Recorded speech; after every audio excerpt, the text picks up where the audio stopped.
एक बुजुर्ग मृत्युशैया पे पड़े थे, मरने की स्थिति में पड़े थे और मुंह से आ ऐसी आवाज आती थी। तो बहुत पैसे वाले थे, सूद ब्याज का काम पहले सभी लोग करते थे, बुजुर्ग लोग कहीं ना कहीं लगा देते थे।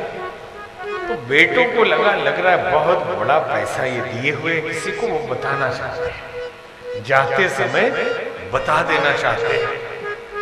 डॉक्टर बुलाया, डॉक्टर साहब कुछ भी करिए, पिताजी एक लाइन भी बोल दे, खजाने का सवाल है। बोले 1 लाख का एक इंजेक्शन लगेगा, एक लाइन बोले। बोले 2 लाख लगाओ लेकिन एक लाइन भी बोलना चाहिए। लगाया इंजेक्शन, बोलते बोलते उन्होंने बोला, देखो देखो बछिया झाड़ू चबा रही। मतलब समझे? मतलब ये कि मरते समय भी उनको भगवान का ध्यान नहीं, झाड़ू का ध्यान है कि झाड़ू भी बछिया न चबा जाए, नुकसान हो जाएगा। एक जगह हमने सुना दुकान पे एक बकरा आता था, बकरा रोज आके खड़ा रहता था, दुकानदार खुद पिटाई करे, खूब पिटाई करे, लेकिन बकरा जाने का नाम ही न ले। तो एक दिन एक साधु बाबा आए, दुकानदार ने कहा बाबा बहुत कष्ट है। बोले क्या? ये बकरा रोज आता है, मैं बहुत पिटाई करता हूं लेकिन ये नहीं भागता, जरा दिव्य दृष्टि से देख के बताइए ये बकरा क्यों नहीं जाता। ध्यान लगाया, बाबा ने बोला अरे मूर्ख, ये तेरे पिताजी हैं, ये तेरे पिताजी है। दुकान से इतने आसक्ति रही, इनको लगता अभी बेटा कहीं सस्ते में न बेचे, इसलिए दुकान में खड़े रहते हैं और रोज अपने पिताजी को मारते हैं। अंतिम में जो इच्छा रहेगी वही होगा। भगवान बुद्ध का एक शिष्य भिक्षा लेने गया और ये था कि जो भी भिक्षा में मिल जाए वो स्वीकार करना।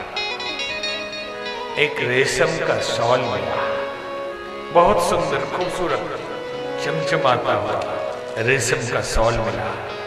भिक्षु उससे आसक्त हो गया, दिन रात शॉल को कंधे पे लगाए रहता, कहीं जाए उसे पकड़े रहता, मर गया। मरने के बाद बौद्ध संघ में यह नियम था,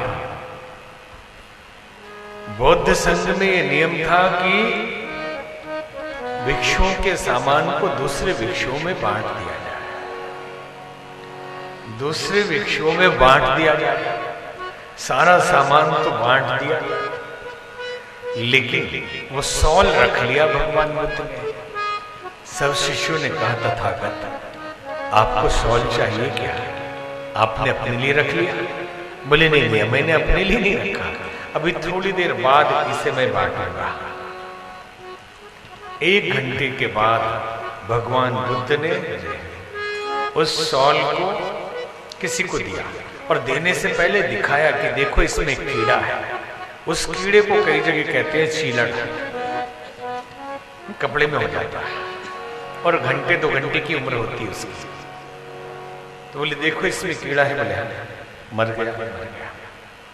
ये हमारा बौद्ध भिक्षु है। बौद्ध भिक्षु को कपड़े से इतना लगाव हो गया था कि एक जन्म इसने कीड़े के रूप में गुजारा। हमारे 100 साल की उम्र को हम 100 साल मानते हैं, तो देवताओं की नजर में तो हमारा बड़ा छोटा है। वैसे ही बैक्टीरिया, वायरस और कीड़ों की जिंदगी हमें लगती है छोटी है, लेकिन उनके लिए वो जिंदगी 100 साल है।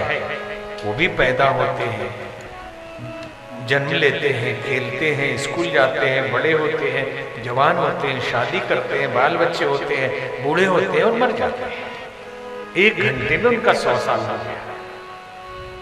यहां केवल ये संकेत किया जा रहा है कि मुक्ति एक अनिवार्य वस्तु है। हर जीव को मुक्ति का प्रयत्न करना चाहिए, लेकिन मुक्ति कठिन बात है। तो कम से कम अगला जन्म तो सुधार लेना चाहिए, और अगला जन्म होता है हमारे आखिरी चिंतन, लगाव और आसक्ति के ऊपर। इसलिए कहा जाता है कि संसार में जियो, करो सब, लेकिन आसक्त मत हो। आप साक्षी की तरह भोग करिए, आसक्त मत होइए, नहीं तो उसी में पैदा हो जाए। कुत्ते से आसक्त हुए तो कुत्ते में पैदा हो जाए, खेल से बहुत आसक्त हुए तो खिलाड़ी के यहाँ पैदा होंगे, कोई नहीं रोक सकता।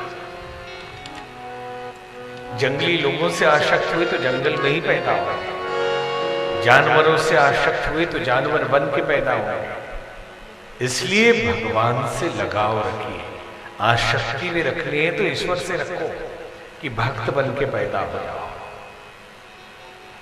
तो आसक्ति बोध भिक्षु की थी, कीड़ा बन के पैदा हो। इसलिए जवानी से अभ्यास कर देना चाहिए भजन करने का थोड़ा थोड़ा, ताकि बुढ़ापे में हो सके।